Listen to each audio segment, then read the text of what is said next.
जब हम न्यूज में या फिर अपने आसपास कुछ ऐसी चीजें देखते हैं जहां लगता है कि पावर का इस्तेमाल करके किसी की आवाज को दबाने की कोशिश की जा रही है, तो लगता है कि डेमोक्रेसी सिर्फ एक फैंसी वर्ड बन के रह गया है जो सिर्फ किताबों में ही देखने को अच्छा लगता है। ग्राउंड रियलिटी काफी ज्यादा अलग है और कभी कभी बहुत ज्यादा स्केरी लगती है। रियलिटी ये है कि 100% डेमोक्रेसी पूरे वर्ल्ड में कहीं नहीं है, लेकिन हाँ, कुछ कंट्रीज ऐसी जरूर हैं जो हमसे कई गुना बेहतर डेमोक्रेटिक वैल्यूज को प्रोटेक्ट करती हैं। ग्लोबल स्टैंडर्ड्स और डेमोक्रेसी इंडेक्स के हिसाब से डेमोक्रेटिक कंट्रीज को भी दो कैटेगरीज में डिवाइड किया गया है। एक होती हैं फुल डेमोक्रेसीज और दूसरी होती हैं फ्लॉ डेमोक्रेसीज। सबसे पहले हम बात करते हैं फुल डेमोक्रेसीज की, जहां एक्चुअली में फ्रीडम एग्जिस्ट करती है। ये वो कंट्रीज होती हैं जहां ना सिर्फ वोटिंग होती है बल्कि civil liberties, freedom of speech और पॉलिटिकल टॉलरेंस काफी हाई लेवल पर होती है। अगर आप यहाँ के प्राइम मिनिस्टर या फिर प्रेसिडेंट के खिलाफ कुछ बोलेंगे तो आपके घर कोई पुलिस नहीं आएगी। नॉर्वे, न्यूजीलैंड, आइसलैंड और डेनमार्क, ये कंट्रीज हर साल डेमोक्रेसी इंडेक्स में टॉप करती हैं। अब सवाल ये आता है कि वहाँ एक्चुअली में ऐसा क्या है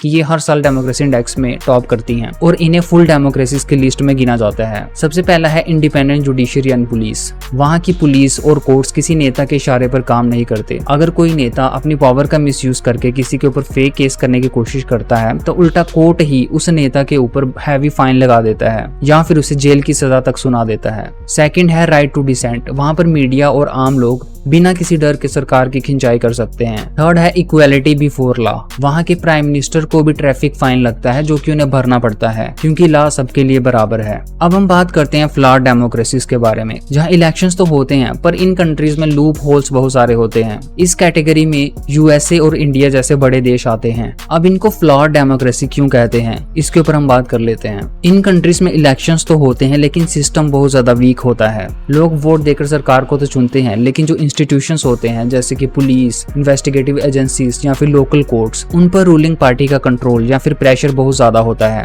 सेकंड है पावर ऑफ मिसयूज। यहाँ पावर में आने के बाद नेता लोग लॉ को अपने दुश्मनों को चुप करवाने का एक टूल बना लेते हैं, जैसे defamation cases, sudden tax raids या फिर पुराने केसेस की फाइल्स को दोबारा खोलना। जो फुल डेमोक्रेटिक कंट्रीज होती हैं लाइक नॉर्वे, न्यूजीलैंड, आइसलैंड या फिर डेनमार्क, इन कंट्रीज में सिस्टम इतना ज्यादा स्ट्रांग होता है कि अगर कोई नेता या कोई पॉलिटिशियन अपनी पावर का मिसयूज करता है या करने की कोशिश भी करता है तो वहाँ की इंडिपेंडेंट बॉडीज और कोर्ट उन्हें तुरंत रोकती है। वहाँ कोई भी नेता किसी कानून से ऊपर नहीं होता। आइए कुछ रियल केसेस से समझते हैं जहाँ पर सिस्टम ने नेताओं को, पॉलिटिशियंस को उनकी पोजीशन दिखाई और डेमोक्रेसी की जीत हुई। सबसे पहले हम बात करते हैं नॉर्वे की। नॉर्वे हर साल डेमोक्रेसी इंडेक्स में टॉप पर रहता है।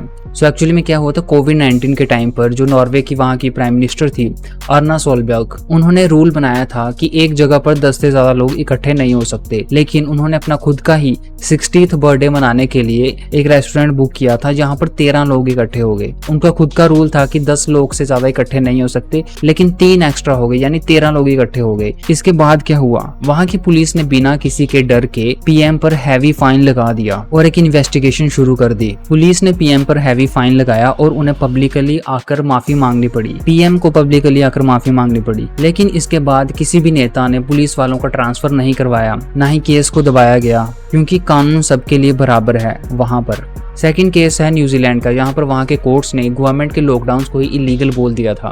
न्यूजीलैंड की प्राइम मिनिस्टर जेसिंडा एडर्न को उनकी स्ट्रॉन्ग लीडरशिप के लिए जाना जाता है। कोविड-19 के दौरान उन्होंने देश के हित के लिए कुछ स्ट्रॉन्ग रूल्स बनाए थे, कुछ स्ट्रिक्ट लॉकडाउन्स लगाए थे। वहाँ के एक आम सिटीजन ने कोर्ट में केस कर दिया कि सरकार के शुरुआती 9 दिन का जो लॉकडाउन था वो फंडामेंटल राइट्स के खिलाफ था। अब ये बात जानना इंटरेस्टिंग है कि वहाँ पर जीत किसकी हुई। न्यूजीलैंड की हाई कोर्ट ने रूलिंग दी और गवर्नमेंट का डिसीजन भले ही अच्छे इंटेंशन से था लेकिन वो इलीगल था क्योंकि वो एक प्रॉपर पार्लियामेंट प्रोसेस के थ्रू नहीं किया गया था।